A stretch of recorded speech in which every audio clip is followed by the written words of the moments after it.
하나님 형상의 회복을 바라며 라는 말씀의 제목으로 함께 말씀 나눕니다. 하나님 형상의 회복을 바라며. 세상 모든 만물을 지으신 후 하나님 창조 6째 날에 그분은 우리 인간을 하나님 그분의 형상대로 지으셨습니다. 창세기 1장 26절에서 27절 말씀입니다. 하나님이 이르시되 우리의 형상을 따라 우리의 모양대로 우리가 사람을 만들고 그들로 바다의 물고기와 하늘의 새와 가축과 온 땅과 땅에 기는 모든 것을 다스리게 하자 하시고, 하나님이 자기 형상 곧 하나님의 형상대로 사람을 창조하시되 남자와 여자를 창조하시고. 아멘. 이 땅에 인간을 지으신 하나님의 설계는 바로 The image of God, 인간이 하나님의 형상으로 창조되었다라는 이 기독교 전통 신학 용어 이마고 데이, 하나님의 형상입니다. 하나님의 형상.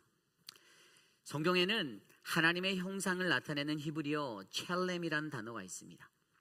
이 단어는 반영, 반사, 대표라는 의미를 가지고 있는데요, 이것은 인간은 하나님을 반영하는 존재라는 뜻, 또는 인간은 하나님을 대표하는 자를 나타냅니다. 결국 하나님은 우리를 하나님 그분의 형상대로 창세기 2장 7절에 나오는 땅의 흙과 그분의 생기로 우리의 영에 생명을 불어넣어 숨쉬게 하셨습니다. 오늘 이곳에 모인 저와 여러분, 우리 모두는 다 그러한 하나님을 반영한 존재, 하나님의 이마고 데이, 하나님의 형상입니다. 우리 서로가 각기 다른 외모와 다른 성격 또는 전혀 다른 모습으로 이 땅을 살아가고 있지만, 결국 우리 모두는 저 깊은 내면에서 하나님의 형상이라 하는 그 같은 하나님의 DNA가 흐르고 있습니다. 아멘. 이것을 믿으십니까? 그래서 때론 우리 각 사람이 어떠한 모양의 악한 모습으로 이 세상을 살아간다 하더라도 결국 우리 인간의 본성은 하나님의 형상의 그 본성을 잊지 못하는 거룩하고 선한 그분의 피조물임을 우리는 기억하셔야 합니다. 그리고 우리 하나님도 이 땅에 살아가는 저와 여러분, 우리 모두가 이곳에서 온전한 하나님의 형상을 가진 거룩한 주의 백성이 되기를 너무나도 간절히 원하시는데, 그렇다면 우리는 우리의 삶에 어떠한 모습을 가지고 살아가야 할까요? 어떻게 살아야 하나님의 형상을 꼭 닮은 저와 여러분 우리들이 될 수 있겠습니까? 과연 우리들이 가져야 하는 하나님의 형상의 그 이상향은 무엇이 되어야 할까요? 오늘 우리가 묵상한 예레미야 19장 1절에서 13절까지의 말씀은 우리의 토기장이 온 천하 만물의 주권자 되신 하나님께서 예레미야에게 명령하시는 이 상징 행위에 관한 이야기, 그 말씀입니다. 그리고 그것은 앞선 말씀 18장에서 회개하기를 거부하고 자기 자신의 마음대로 살아가는 남유다의 백성들을 향한 하나님의 최후 심판의 선언이기도 합니다.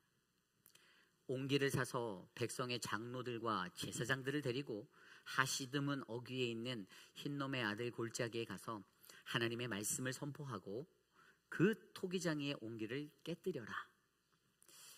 그리고 예레미야에게 주신 이 상징적인 명령을 통하여 하나님은 그저 무서운 심판만을 던져주시는 분이 아닌 오히려 너무나도 완악했던 남유다의 모습이 하나님의 형상의 회복을 경험하기를 바라며 주의 말씀을 더하여 말씀하고 계시는 것입니다.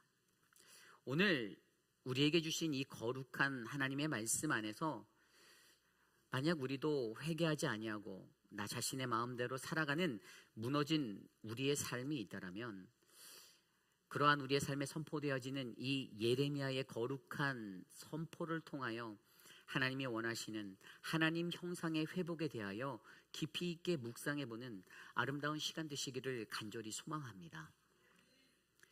오늘 첫 번째로 하나님 형상의 회복을 위해 우리는 토기장이의 옹기를 사야 함, 하나님과의 관계를 회복해야 합니다. 하나님 형상의 회복을 위해 우리는 토기장의 온기를 사야 함, 하나님과의 관계를 회복해야 합니다. 오늘 말씀 1절, 2절 말씀입니다. 여호와께서 이와 같이 말씀하시되 가서 토기장의 온기를 사고 백성의 어른들과 제사장의 어른 몇 사람과 하시드 문 어귀에 있는 흰놈의 아들의 골짜기로 가서 거기에서 내가 내게 이른 말을 선포하여. 아멘. 오늘 하나님의 말씀은 회개를 거부하고 자기 자신의 마음대로 살아가는 남유다의 백성들을 향하여 예레미야에게 선포하라라고 임합니다. 그리고 가장 먼저 그분의 명령은 좀 전에 1절에 나온 대로 가서 토기장이의 온기를 사라입니다. 가서 토기장이의 온기를 사라. 여기서 이 온기는요, 옛날 버전 성경을 살펴보면 오지병으로 나와 있습니다. 오지병. 이것은 목이 매우 좁고 오진물을 발라서 구워 만든 그러한 병입니다. 그리고 거기에는 매우 빛나는 윤이 나고 있고요. 그리고 이 온기의 목은 매우 좁아서요, 그 안에 담겨있던 물을 쏟아낼 때에 박부크 이런 소리가 난대요. 그래서 히브리어로 이 온기를 박부크라는 단어로 부릅니다. 그리고 이 온기가 여러 종류에 따라 그 길이가 10cm에서 25cm 정도 되는데요. 그 당시 토기장이들은 이것들을 한번 구워내면 이 부분적인 것들이 잘못되었을 때 그것을 고칠 수 없기에 만일 토기장이의 마음에 들지 않으면 그것은 언제든지 자유롭게 이것을 깨어버릴 수 있었다라는 것입니다. 그래서 여기서 중요한 것은 바로 그것을 통해 토기장이는 창조주 하나님 모든 주권자 되신 하나님이시고, 그리고 이 온기가 바로 그분의 작품, 그분의 손에 의해 생산된 피조물 된 바로 우리들을 나타내고 있다는 것입니다. 다시 말해 토기장이라는 이의 주권에 놓인 그의 손에 결정될 운명을 바로 이 온기는 가지고 있다는 것이죠. 그래서 오늘 말씀에 그 온기를 사라라는 이 구절의 선명한 의미는요, 그것은 간단합니다. 토기장인 하나님이 지으신 우리들은 모두 앞선 말씀에서 제가 설명드린 대로 하나님의 형상대로 지음받은 사람들입니다. 그렇죠? 그래서 오늘 말씀에 예레미야에게 그것을 사라라는 것은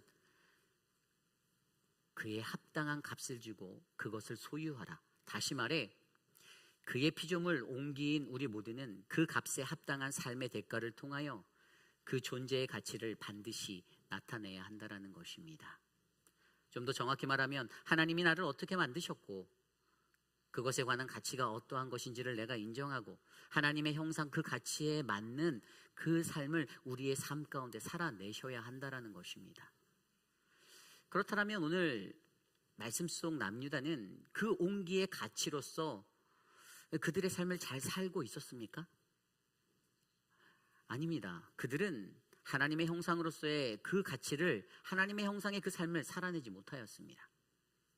그렇다면 그 가치란 과연 무엇일까요? 도대체 그 가치가 무엇일까? 하나님 형상에 대한 가치가 무엇일까요? 우리는 어떻게 살아야 하나님 형상의 그 가치를 증명할 수 있는 삶을 살아낼 수 있을까요? 하나님 형상의 본질에 관하여 수많은 신학자들의 관점 중에 관계론이라는 게 있습니다. The Relational View. 이것은 피조물 자신이 만든, 피조물이 자신을 만든 하나님과의 그 관계성을 바로 하나님의 형상이다라고 보는 관점이에요. 신학자 중에 칼바르트나 에밀 브루너 같은 신정통주의 신학자들이 주장했던 신학적 포인트입니다.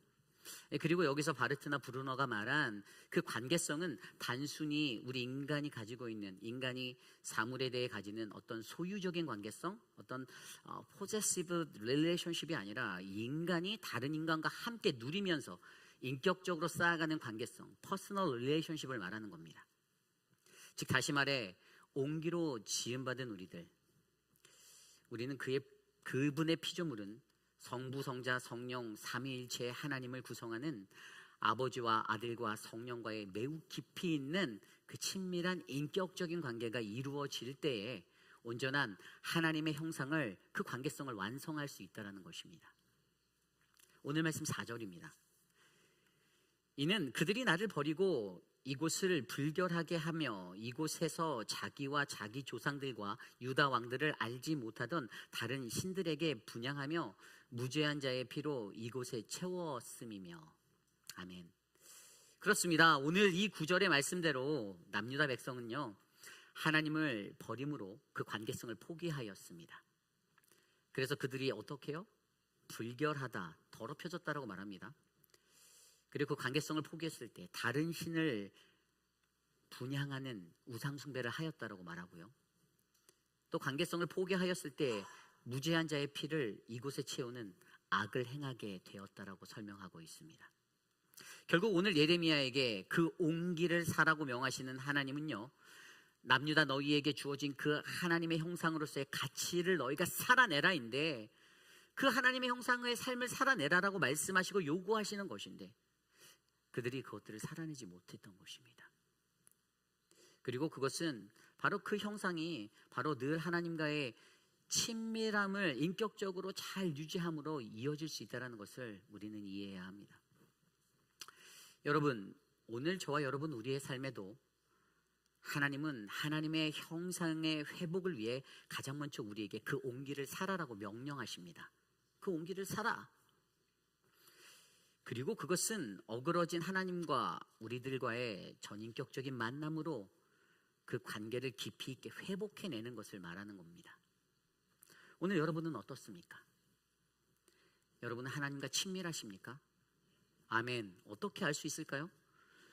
우리의 삶에 하나님과 늘 동행하고 거룩함에 힘쓰고 오직 하나님만을 경외하며 악을 파하는 그분의 강권적인 성령의 역사가 우리들에게 나타난다라면, 그래서 오직 그분의 통치에 이끌려 늘 말씀과 기도와 찬양의 성령 충만함을 가지고 살아간다라면 그것이 바로 저와 여러분 또 우리 모두가 우리 주님과 친밀함의 증거가 되는 것입니다. 아멘. 믿으십니까? 여러분, 저는 저와 여러분 우리 모두가 하나님의 형상의 걸작품, 매우 가치 있는 존재임을 믿습니다. 그러므로 우리의 삶에 토기장이 되신 하나님의 온기를 꼭 사시기를 부탁드립니다.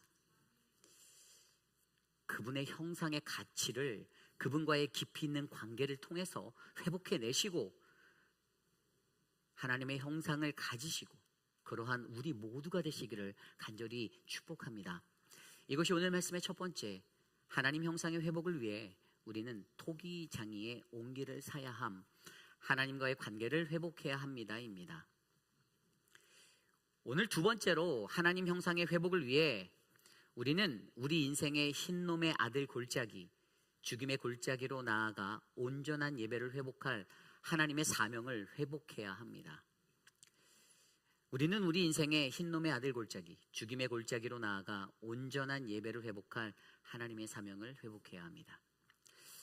좀 전에 읽었던 2절 말씀에 하나님은 예레미야에게 토기장이의 온기를 산 후에 백성의 장로들과 제사장들을 데리고 하시드문 어귀에 있는 흰놈의 아들 골짜기에 가서 말씀하여 주신 하나님의 말씀을 선포하라고 명령하십니다.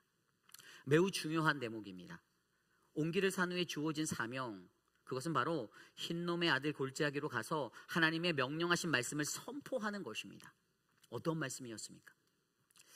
오늘 이 말씀에서 우리에게 주목되어지는 곳이 가장 먼저 흰놈의 아들 골짜기라는 그 단어가 보여요. 이 흰놈의 아들 골짜기는 6절의 말씀대로 도벳이란 별명을 가진 예루살렘 남쪽에 위치한 곳입니다. 그 당시 이곳은 예루살렘의 쓰레기 소각장으로 사용됐고요. 또 죽은 죄인이나 동물들의 시체를 태우는 화장터로도 사용되었었습니다. 한마디로 말해 매우 지저분하고 더럽고 불편한 장소였습니다. 그리고 그러한 말에 걸맞게 이 어긋난 남유다의 백성들이요, 어땠죠? 이교도에 빠져서 암몬 족속이 숭배하던 이 몰렉을 위한 인신제사를 드렸잖아요. 즉 자신의 자녀인 어린 아이들을 불로 태워서 몰렉에게 바쳤던 심각한 우상 숭배가 바로 이곳에서 만연하게 일어나고 있었습니다. 그때 그곳에는 그들의 자녀를 제물로 드린 그 시체들이 넘쳐나 묻을 자리가 없을 정도로 그만큼 악이 넘쳐났었습니다. 그래서 하나님은 그곳을 죽임의 골짜기로 만들겠다라고 말씀하셨죠. 왜냐하면 그곳에는 더 이상 어린 자녀를 묻을 자리가 없을 정도로 참담한 악이 넘쳐났기 때문입니다. 그렇게 그 흰놈 골짜기에서는요, 언제나 항상 죽음의 공포의 소리가 터져 나왔습니다. 시체들을 태우는 연기가 자욱하게 채워져 있었습니다. 지옥이 연상되는 그러한 장소가 바로 죽임의 골짜기였습니다. 여러분, 우리가 지옥하면 무엇이 생각납니까? 지옥하면 뜨거운 용광로 같은 불구덩이와 그곳을 채우는 고통의 신음소리가 떠오르잖아요. 오늘 하나님이 그러한 곳으로 남유다 땅을 지목하고 있습니다. 그리고 그곳으로 하나님 심판의 예언자인 예레미야를 보내셔서 그에게 주신 그 심판의 메시지를 외치라고 명령하시는 것이죠. 왜일까요? 왜냐하면 오늘 말씀 속 남유다, 바로 그곳이 이 6절 말씀에 나온 죽임의 골짜기라 불리는 이 악이 넘쳐나 심판에 다다른 그 지옥과도 같은 곳, 현재 그들의 그 처절한 상황이 바로 그들의 죄로 인하여 그들이 마주해야 할 심판의 현장의 모습이기 때문입니다. 그리고 여기서 가장 중요한 것이 바로 사명입니다. 사명. 오늘 예레미야는 하나님이 그에게 가라고 하신 곳, 그 죽임의 골짜기로 나아가는 그 사명을 가지고 나아갑니다. 그래서 그는 그곳에서 40년의 시간을 하나님이 주신 남유다, 그들이 가졌던 이 악에 관한 그 심판의 메시지를 목소리 높여 외쳤습니다. 어떤 메시지였죠? 오늘 말씀 6절에서 9절에 나와 있습니다. 그러므로 보라, 다시는 이곳을 도벳이나 흰놈의 아들의 골짜기라 부르지 아니하고 오직 죽임의 골짜기라 부르는 날이 이를 것이라. 여호와의 말이니라. 내가 이곳에서 유다와 예루살렘의 계획을 무너뜨려 그들로 그 대적압과 생명을 찾는 자의 손에 칼에 엎드러지게 하고 그 시체를 공중의 새와 땅의 짐승의 밥이 되게 하며 이 성읍으로 놀람과 조롱거리가 되게 하리니 그 모든 재앙으로 말미암아 지나는 자마다 놀라며 조롱할 것이며 그들이 그들의 원수와 그들의 생명을 찾는 자에게 둘러싸여 공경에 빠질 때 내가 그들이 그들의 아들의 살, 딸의 살을 먹게 하고 또 각기 친구의 살을 먹게 하리라 하셨다 하고. 아멘. 그는요 6절 말씀에 나온 대로 그곳의 이름이 바뀌는 것을 외쳤습니다. 그 심판의 메시지로 흰놈의 아들의 골짜기가 아닌 그곳이 죄로 인해 죽임의 골짜기로 바뀌는 것을 선포하였습니다. 그리고 7절의 말씀대로 그들의 멸망을 선포합니다. 그들의 대적의 손에 엎드러지고 놀람과 조롱거리가 될 것을 선포하였습니다. 그리고 8절의 말씀대로 그들에게 찾아올 기근과 그 기근이 가득함으로 그들이 그들의 자녀를 잡아먹는 이 만행이 일어나게 될 것을 선포하였습니다. 아무도 듣지도 않고 귀 기울이지도 않는, 오히려 죽음의 위협과 비난과 손가락질로 난무하는 그 막막한 땅, 죄악이 넘치는 그곳에서 예레미야 그는 외로이 이 메시지를 선포하는 그 사명을 감당해야만 했습니다. 하루에도 수백 번 더 포기하고 그만두고 싶은 절망의 마음이 드는 그때에도 그는 외로이 그 길을 걸어가야만 했습니다. 왜죠? 그것은 바로 하나님의 형상인 남유다의 회복을 위해서였습니다. 좀 더 구체적으로 말하면 오늘 예레미야에게 주어졌던 그 사명은요, 겉으로 보기엔 그저 심판의 메시지를 외치는 선언인 듯 하나 실제로는 그들의 회복을, 바로 그들의 삶에서 하나님을 예배하는 그 예배의 회복을 의미하고 있는 것입니다. 이 모든 심판 선포의 이유가 바로 5절에 나오는데 그것이 이것을 증명해요. 5절 말씀에 보면 바로 그들이 바알을 위해 산당을 건축하고 자기 아들들을 바알에게 번제로 불살라 번제를 드렸다. 그러나 이는 내가 명령하거나 말하거나 뜻한 바가 아니니라. 아멘. 다시 말해 하나님이 원하지 않은 예배를 그들이 드렸다라는 거예요. 우상을 위해 너희들이 그 예배를 내게 아닌 우상에게 드렸다라는 것입니다. 그래서 그들에게 이 심판의 선언이 사명으로 주어졌듯이 남유다 그 사람들은 자신들에게 들려오는 그 심판의 메시지를 듣고 온전한 예배의 회복을 통하여서 그 하나님의 심판을 피해내야만 했었습니다. 그렇습니다, 여러분. 오늘 저와 여러분 우리의 삶에도 우리는 하나님의 형상의 회복을 위해 저 두렵고 떨리는 죽임의 골짜기, 어지럽고 혼란한 죄 많은 세상의 한복판 페이빌로 나가셔야 합니다. 그곳으로 서셔야 돼요. 그리고 우리는 그곳에서 예레미야가 받았던 그 사명, 하나님의 심판의 선포를 흔들리지 말고 포기하지도 말고 끝까지 감당하셔야만 합니다. 왜죠? 그로 인하여 이 땅에 무너진 온전한 예배를 회복할 수 있기 때문이죠. 오늘 우리의 예배는 어떻습니까? 오직 하나님을 향한 아름다운 경배로 이 예배가 충만합니까? 여러분, 죄를 향한 하나님의 심판을 전하는 사명을 두려워하지 마시기를 부탁드립니다. 우리들의 온전한 예배 회복을 바라보십시오. 기대하셔야만 해요. 이 사명을 잊지 마십시오. 저는 오늘 이곳에 모인 저와 여러분 우리 모두가 이 어지러운 세상의 우상 숭배로 인하여 생명을 죽이는 죽임의 골짜기를 생명을 살리는 회복의 골짜기, 온전한 예배의 회복을 통하여 이루어내시는 저와 여러분 우리 모두가 되시기를 간절히 소망합니다. 이것이 오늘 말씀의 두 번째, 하나님 형상의 회복을 위해 우리는 우리 인생의 흰놈의 아들 골짜기, 죽임의 골짜기로 나아가 온전한 예배를 회복할 하나님의 사명을 회복해야 합니다입니다. 오늘 마지막으로 하나님 형상의 회복을 위해 우리는 토기장이의 온기를 깨뜨려 어그러진 우리의 자아의 부서짐을 통해 예수 그리스도의 은혜를 경험해야 합니다. 오늘 마지막으로 하나님 형상의 회복을 위해 우리는 토기장이의 온기를 깨뜨려 어그러진 우리 자아의 부서짐을 통해 예수 그리스도의 은혜를 경험해야 합니다. 오늘 말씀 10절 말씀입니다. 너는 함께 가는 자의 목전에서 그 온기를 깨뜨리고. 아멘. 하나님은 예레미야에게 죽임의 골짜기 그곳으로 온기를 가져가 그것을 깨뜨리라 명령하십니다. 온기를 깨뜨리라. 이것의 의미는 무엇일까요? 그것은 하나님께서 친히 만드신 그의 백성 이스라엘을 하나님이 친히 부셔버리겠다라는 심판적 메시지입니다. 왜일까요? 그것은 그들이 토기장이 되신 하나님과의 관계를 끊어버리고 악한 죄로 가득하여서 결코 하나님의 심판을 저들이 피할 수 없음을 강하게 나타내주고 있는 것입니다. 게다가 오늘 하나님은 예레미야에게 그에게 들린 그 온기를 바로 그 죽음의 골짜기에서 그와 함께 간 자들 앞에서 깨뜨려 버리라고 말하죠. 누가 함께 간 사람들인가요? 바로 백성의 어른인 장로들과 나이든 제사장들입니다. 그들은 남유다의 종교적 대표성을 가진 지도자들이었습니다. 그들은 늘 하나님과의 관계 속에서 이스라엘 백성들을 위해 이스라엘의 제사장들로 하여금 하나님을 예배하는 일과 하나님의 백성들의 죄를 담당하는 속죄의 일들을 담당하게 하셨습니다.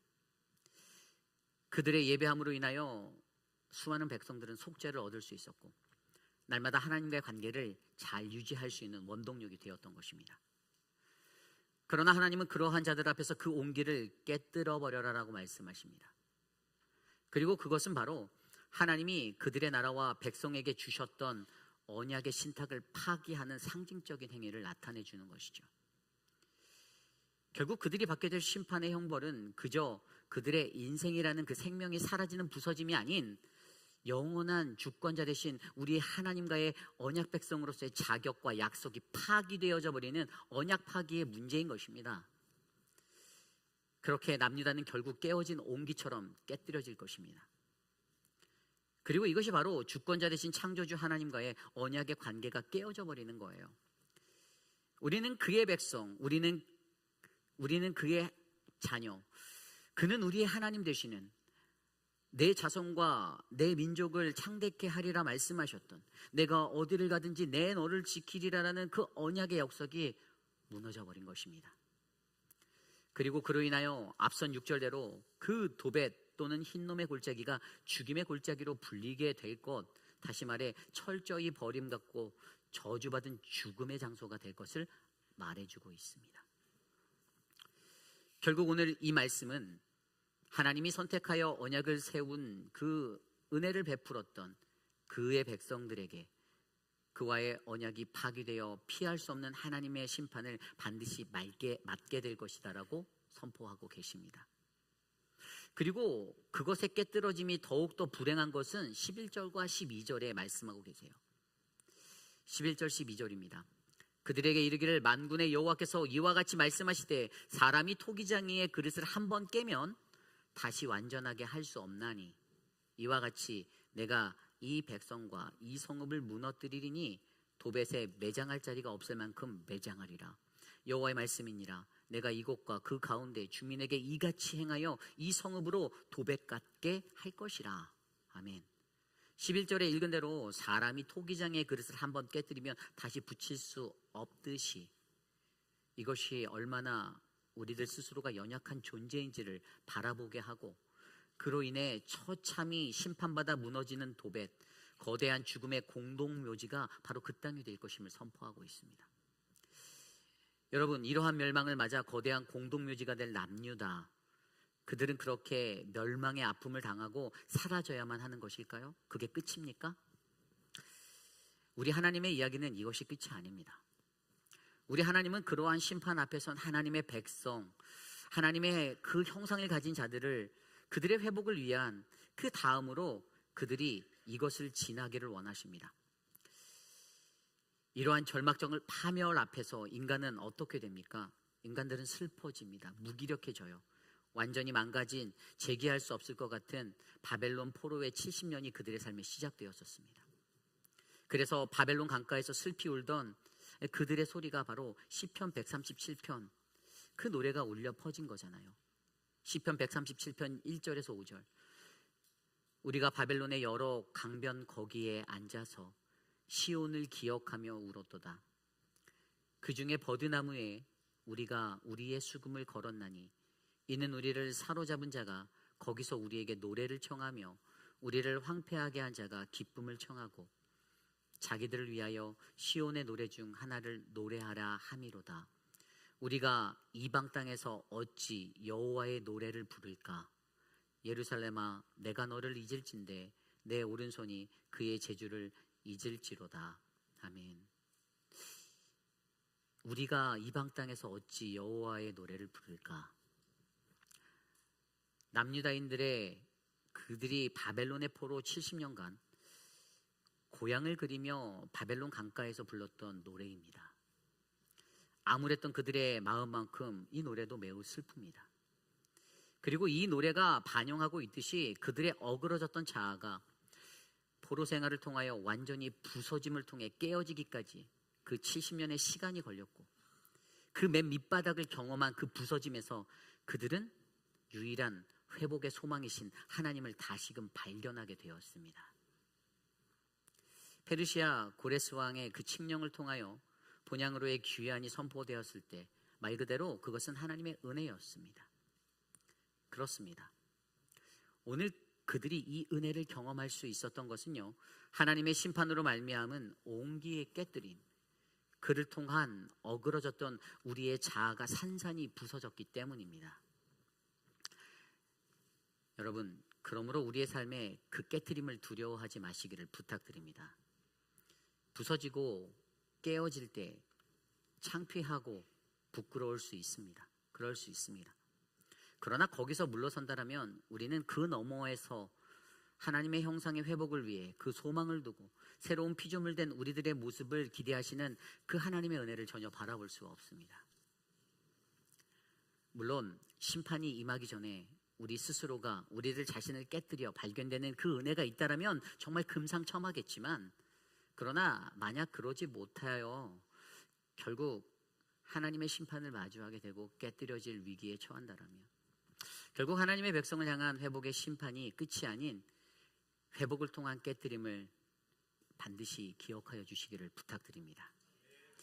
그래서 하나님의 형상을 회복하기 위해 우리에게 무엇이 필요하다고요? 뭐가 필요합니까? 우리에게는 바로 주 예수 그리스도가 필요합니다. 그리고 이것의 영적인 의미는 우리의 죄로 인하여 깨어진 하나님과의 관계는 우리의 힘으로는 절대로 다시 붙일 수가 없다, 이것을 인정하셔야만 합니다. 그래서 여기서 깨닫는 그 두 가지가, 죄가 우리들을 잠식할 때 우리는 반드시 하나님의 형상을 잃어버릴 것이고 결국 하나님 그분과의 관계가 끊어지는 깨짐을 경험하게 될 것이며, 또 다른 하나는 그 깨어진 관계는 결코 우리의 힘으로 붙일 수 없고 그 관계의 회복을 위해 우리에게는 주 예수 그리스도, 그분이 반드시 필요하다라는 것을 인정하는 것입니다. 결국 오늘 우리의 삶에 죄로 인한 그 깨어짐이 있을지인데, 그때 우리가 회복할 수 있는 유일한 길은 오직 우리 주 예수 그리스도뿐임을 기억하셔야만 합니다. 세상에 살며 하나님과 깨어진 그 멀어진 관계를 느낄 때 여러분은 무엇을 하십니까? 말씀을 묵상하시나요? 찬양을 드리나요? 기도하시나요? 종교적 행위보다 가장 먼저 우리 주 예수 그리스도를 붙드셔야만 합니다. 그리고 아무리 세상의 인간적인 방법과 모든 것을 동원해서 내가 이것을 피해갈 수 있다, 이겨낼 수 있다 그렇게 생각한다 해도 우리가 꼭 기억해야 할 것은 우리가 죄를 범한다면 하나님의 형상으로 지음받은 우리의 온기는 반드시 깨어질 것이고 심판받을 것임을 명심하고 반드시 우리의 삶에 이 죄를 끊어내고 살아가기 위한 그 은혜가 날마다 이루어지기를 간구하시기를 부탁드립니다. 그리고 한 가지 더, 깨어진 그 자리에서 회복을 원하신다면 반드시 예수 그리스도를 붙잡으십시오. 사람들을 붙잡지 마시고 예수 그리스도 붙잡으시기를 부탁드립니다.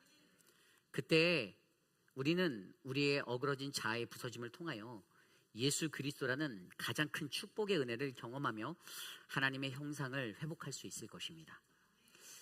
저는 오늘 이곳에 모인 저와 여러분 우리 모두가 이러한 깨뜨림을 통하여 예수 그리스도의 은혜로 거듭나는 온전한 은혜가 넘치는 우리 모두가 되기를 간절히 축원합니다.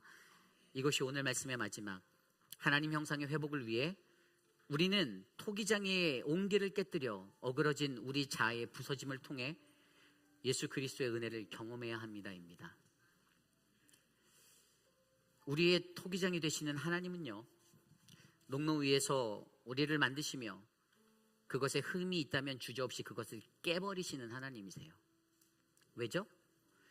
토기장이 되신 하나님은 흠이 없는 온전한 온기, 그 토기를 원하시기 때문이잖아요. 좀 더 정확히 말하면 하나님의 형상에는 이 거룩함이 가득한 흠이 없기 때문입니다. 오늘 이 시대를 살아가는 저와 여러분, 우리는 그분의 토기입니다. 그분의 온기예요. 각기 그 모습은 서로 다르나 우리는 분명히 하나님의 형상을 닮은 그분의 자녀들입니다. 오늘 우리는 어떠한 모습으로 이 세상을 살고 있습니까? 한 주의 시간을 보낼 때면 말로 형언할 수 없는 수많은 일들이 우리들이 각자의 삶에서 엄청나게 일어날 텐데 과연 우리는 어떠한 모습으로 이 땅을 거닐고 계십니까? 세상에서 가장 강력하고 악랄한 괴물 같은 모습으로 살고 계십니까? 아니면 너무나도 무기력하여서 쓰러지기 일보 직전의 허약한 모습으로 또는 무언가에 눌려서 고통받는 절망자의 모습으로 살고 계십니까? 도대체 어떠한 모습으로 우리는 우리의 시간을 보내며 이 땅에 살고 계신가요? 여러분, 우리의 주변을 한번 둘러보십시오. 여러분들의 주변을 둘러보세요. 내 옆에 놓인 온기들이 어떻게 보입니까? 내 옆에 있는 토기들이 어떻게 보이세요? 잘생겼나요? 예쁘나요? 예쁘잖아요. 네. 우리들은 이것을 기억하셔야만 합니다. 하나님과의 관계가 회복되면 미운 인간과의 관계도 회복된다. 우리 옆 사람에게 그래서 한번 이렇게 고백해 볼까요? 하나님과의 관계가 회복되면 미운 인간과의 관계도 회복된다. 한번 옆 사람께 한번 고백해 봅시다. 하나님과의 관계가 회복되면 미운 인간과의 관계도 회복된다. 한마디 더 얹어볼까요? 당신은 하나님의 형상입니다. 당신은 하나님의 형상입니다.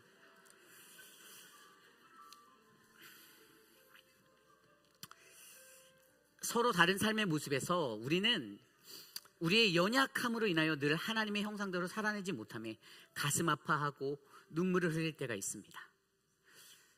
왜 내가 이것밖에 안 되지? 왜 내가 이것밖에 살아낼 수 없지? 세상에서 살아가는 수많은 사람들과 똑같이 악한 거 다 골라서 하다가도 어느 순간에 내가 하나님의 백성인데, 나 하나님 닮은 하나님의 형상인데가 내 머릿속을 지나쳐가는 거예요.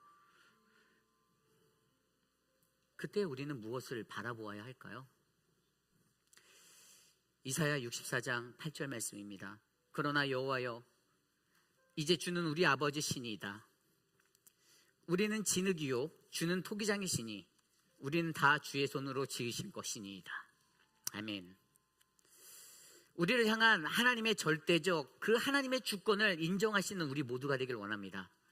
어그러진 우리의 삶에 우리가 회개를 거부하고 우리의 맘대로 내 맘대로 살아가던 그 우리의 삶에 하나님의 형상의 회복을 바라보며 토기장이의 온기를 삼으신 그 값에 맞는 그 삶을 내가 살아내기 위해 우리 스스로가 하나님과의 관계를 회복하셔야만 합니다.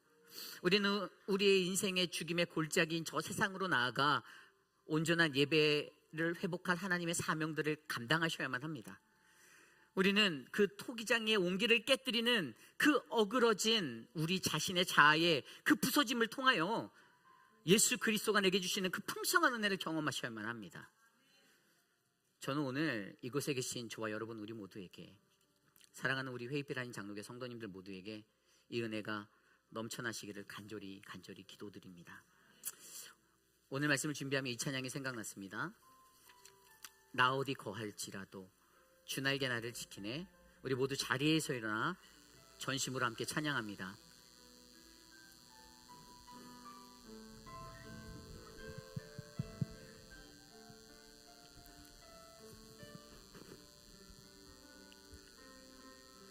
나 어디 거할지라도, 나 어디 거할지라도 주 날개 나를 지키네. 그 그늘 아래서 나 주님을 노래하네.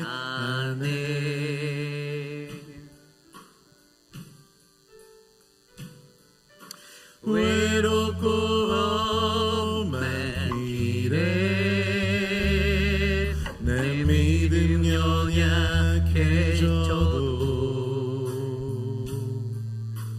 기다려 주실 수 있는 주님. 우리 다시 한번 찬양할까요? 나 어디 거할지라도, 나 어디 거할지라도 주 날개 나를 지키네. 그 그늘 아래서, 그 그늘 아래서 나 주님을 노래하네. 외롭고 험한 이 길에, 외롭고 험한 길에 내 믿음 연약해져도 기다려 주실 수 있는, 기다려 주실 수 있는 주님. 늘 나의 곁에 계시며 내게 말씀하시네. 내가 너를 사랑한다. 넌 두려워 말라. 나 사랑하리. 당신을 신뢰하리. 그 마음 내가 살아 숨쉬는 동안 주님. 우리 처음부터 다시 한번 고백하겠습니다. 나 어디 거할지라도, 나 어디 거할지라도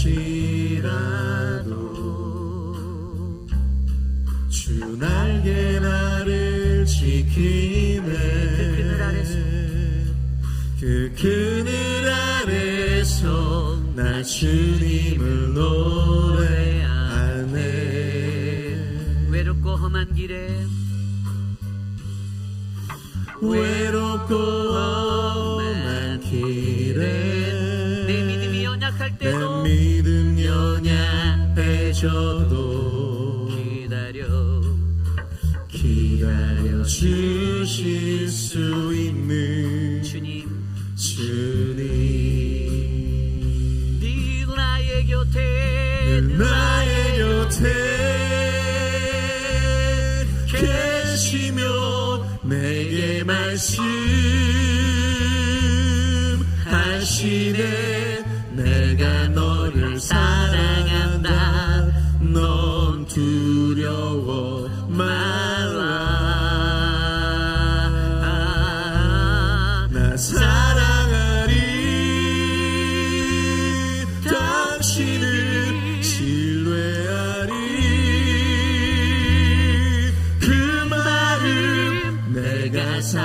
숨쉬는 동안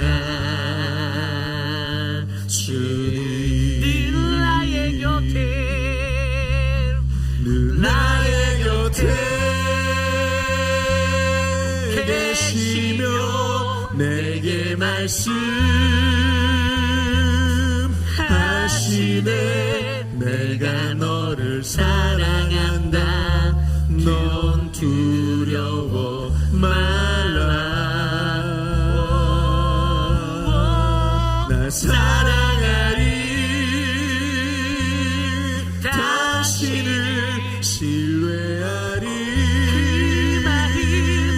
그 마음 내가 살아 숨쉬는 동안. 우리 마지막으로 한 번 더.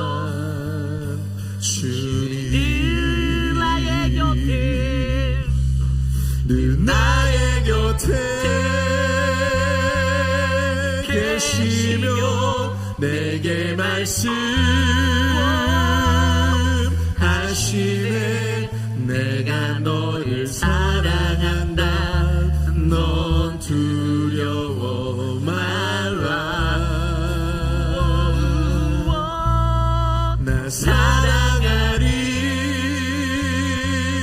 당신을 신뢰하리. 그 마음 내가 살아 숨쉬는 동안 주님. 그렇습니다. 오늘 이 시대를 살아가는 우리는 하나님의 형상대로 살기를 원하고, 우리는 하나님의 형상대로 이 땅에 거하기를 원하는데, 여전히 나는 하나님의 형상에 다다르지 못하는 어긋난 삶을 살고 있을 때가 많아 하나님께 애통하며 가슴을 찢고 엎드려 기도합니다. 세상에서 하나님의 형상대로 살아가려면 다 사랑하고 다 아름답고 서로 화평하고 그래야 되는데, 여전히 우리들은 또 다른 누군가를 공격하고 누군가를 넘어뜨리려 하고 누군가를 험담하고 누군가를 짓누르고, 하나님이 보시기에 온전함 없는, 하나님의 형상과는 전혀 맞지 않는 그러한 인생을 살고 있다라면, 하나님 나를 깨뜨려, 그 온기인 나를 깨뜨려, 나의 어그러진 자아가 이 부서짐을 통해 예수 그리스도의 풍성한 은혜를 경험하고 하나님의 사랑을 회복하여 온전한 하나님의 형상을 회복할 수 있도록 하나님 나를 도와주옵소서. 오늘 이 간절한 은혜의 기도가 우리 안에 넘치기를 원합니다. 우리 시간 함께 주여 한번 부르짖고 합심하여 기도합니다. 주여! 하나님 도와주시옵소서. 하나님 인도하여 주시옵소서. 하나님 우리를 다스려 주시옵소서. 하나님 이끌어 주시옵소서. 하나님, 주님 어그러진 우리의 모습들, 하나님의 형상과 하나님 전혀 상관없는 그러한 어긋난 모습들, 하나님 우리들을 용서하여 주시고 회복하여 주시고 만져주시기를 소망합니다. 너는 여전히 내게 사랑이다, 내가 너를 사랑한다라고 말씀하시는 하나님, 내가 어디에 거할지라도 주의 날개 아래 나를 지키시겠다라고 말씀하시는 하나님, 하나님 내게서 그 언약을 거두지 마시고, 하나님 내게서 주의 사랑을 끊지 마시고, 하나님 우리를 붙잡아 주셔서 우리가 하나님의 형상대로 살아갈 수 있는 거룩한 인생 되게 도와주시옵소서. 하나님 도와주시옵소서. 하나님 역사하여 주시옵소서. 하나님 다스려 주시옵소서. 주님 일하여 주시옵소서. 주님 도와주시옵소서.